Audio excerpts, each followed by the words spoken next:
The diner sat on the edge of a quiet highway in rural Ohio, a place most people only noticed when hunger forced them to slow down. Its neon sign flickered unevenly, buzzing against the gray afternoon sky. Inside, the smell of coffee and fried potatoes clung to the air, familiar and comforting. Clara moved between tables with practiced ease, her apron slightly stained from a long shift that had started before sunrise. She smiled out of habit more than joy, but it was real enough to soften tired faces. She had learned long ago that kindness cost nothing, even when life took almost everything. Clara had been a waitress for 6 years, ever since her husband passed away in a construction accident that left behind grief and hospital bills. She lived in a small rented apartment nearby, shared with memories she could not afford to forget. Tips paid for groceries, medicine, and the occasional night when she allowed herself to believe tomorrow might be easier. She never knew who would walk through the diner doors, but she treated everyone the same, whether they arrived in muddy boots or polished shoes. That afternoon, a man entered who did not belong to either category. He wore a simple gray coat, clean but unremarkable, and his shoes showed signs of careful use rather than wealth. He chose a corner booth by the window and sat quietly, watching the room with sharp, thoughtful eyes. His name was Henry Caldwell, though no one there would recognize it. He was one of the wealthiest men in the country, a billionaire whose companies stretched across industries, whose signature could move markets. Yet lately, his fortune felt heavier than it had ever been. Henry had spent the morning in meetings with lawyers and advisors who spoke endlessly about assets, heirs, and protection. His only son had not visited him in years, except to demand more money, and distant relatives circled him with polite smiles that never reached their eyes. Everyone wanted something from him, and Henry was tired of guessing who cared about the man beneath the wealth. He had driven aimlessly until hunger brought him to the diner, a place untouched by his world. Clara approached his table with a notepad and a gentle smile. She asked what he would like, and he ordered a simple meal and black coffee. Her voice was calm, her movements unhurried. Henry watched as she refilled another customer's cup without being asked, listening patiently to an old man who spoke too slowly. There was no calculation in her kindness, no expectation of reward. It unsettled him more than open greed ever had. When she brought his food, Henry thanked her, and she nodded, wishing him a pleasant meal before moving on. He ate slowly, lost in thought. The idea had been forming in his mind for months, ever since he realized his wealth would outlive him, but his name might not. He wanted proof that goodness still existed without price tags. When Clara returned with the check, Henry placed a $5 bill on the table as a tip. It was intentionally small, almost insulting compared to the cost of the meal. Clara noticed it immediately. Her fingers paused for a fraction of a second, and Henry watched closely, expecting disappointment, maybe resentment. $5 could mean the difference between bread and nothing for someone like her. She looked at the bill, then at Henry, and finally smiled, the same way she had smiled before. She said something softly, not knowing it would follow him for the rest of his life. She told him that tips mattered, but respect mattered more, and that she hoped his day would be kind to him in return.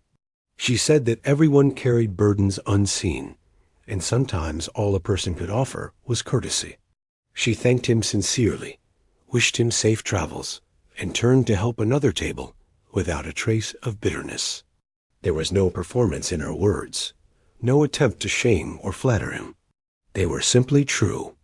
Henry sat frozen in the booth long after she walked away. Her words echoed louder than any accusation ever could. In that moment, he felt something crack open inside him, something long sealed by boardrooms and balance sheets.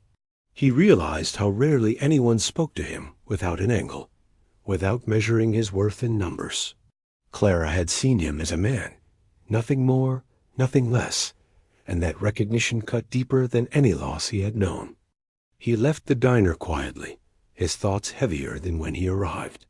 As he stepped into his car, Henry looked back through the window and saw Clara laughing gently with another customer, unaware that her simple honesty had shaken a billionaire's carefully ordered world.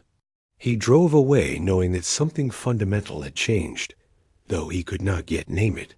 What he did know was that his wealth suddenly felt meaningless without purpose, and for the first time in years, he wondered who truly deserved to inherit it. Henry did not return to his mansion that evening. Instead, he drove through unfamiliar streets, passing modest homes lit by warm windows, wondering how many lives existed far from the reach of his wealth. Clara's words replayed in his mind, not because they were profound, but because they were honest. He realized that honesty had become rare in his world, traded away for comfort and advantage. When he finally arrived home, the silence felt different, heavier, as if it expected something from him. The next morning, Henry called his legal team and canceled every appointment. He sat alone in his study, surrounded by portraits, awards, and documents that once defined success. He opened his will, a document revised countless times to shield his fortune from people he no longer trusted. Names stared back at him, none attached to warmth or gratitude. For the first time, Henry questioned whether blood alone justified inheritance, or if character mattered more than lineage. Days passed, and Henry returned to the diner, sitting at the same booth. Clara recognized him immediately, greeting him with the same calm kindness as before. She asked about his day, not his wealth, and served him without hesitation. This time, he left a generous tip, but she thanked him no differently than she had for $5. That consistency confirmed what he already felt. Her humanity was not influenced by reward. Henry began visiting often, sometimes just for coffee, sometimes to listen.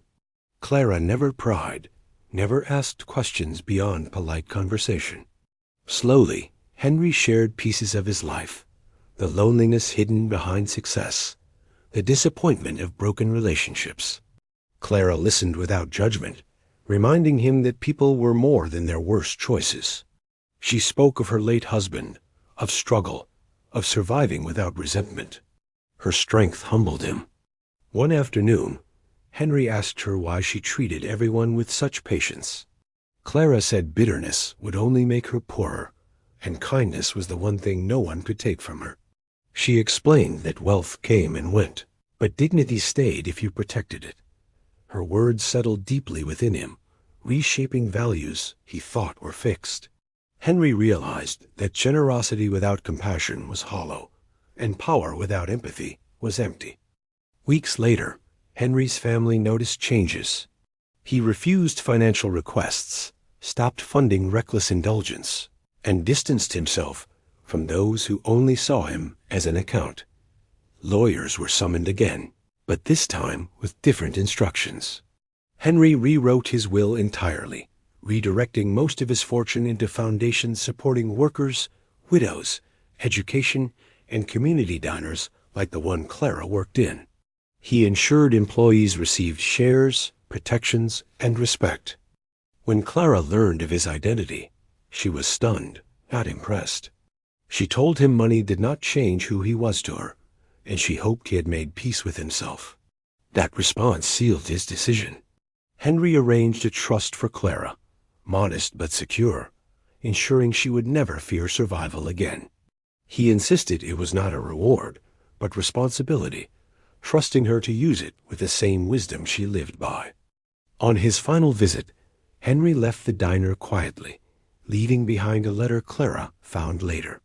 It thanked her for reminding him that humanity mattered more than legacy, and that kindness had rewritten more than a will. It had rewritten his life. Clara folded the letter carefully, returning to work with the same steady smile. Outside, the diner's neon sign flickered, unchanged, but inside, something lasting had taken root.